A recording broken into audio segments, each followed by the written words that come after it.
নমস্কার বন্ধুরা, পটলের একটা সুস্বাদু রেসিপি নিয়ে আজকে তোমাদের কাছে চলে এসেছি। এগুলোকে হালকা খোসা ছাড়িয়ে মধ্যিখান থেকে একটু হালকা করে কাট করে নিলাম। তারপর নুন হলুদ দিয়ে পটলটাকে ভালো করে ভেজে নিচ্ছি।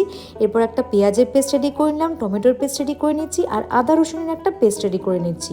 তবে এই রেসিপির জন্য না চিংড়ি লাগবে, না দুধ লাগবে, না দই লাগবে, না কাজু বাটা লাগবে, কিচ্ছু লাগবে না।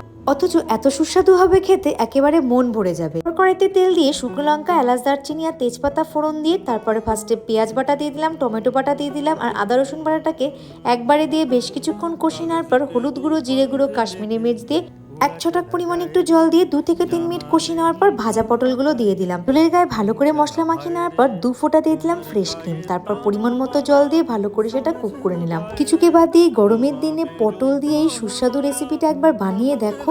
ভাত বা রুটি যেটা দিয়েই খাবে, মন প্রাণ জাস্ট জুড়ে যাবে। তোমাদের যদি রেসিপিটা ভালো লেগে থাকে তাহলে কিন্তু অবশ্যই একটা লাইক এন্ড সাবস্ক্রাইব করো। বাই।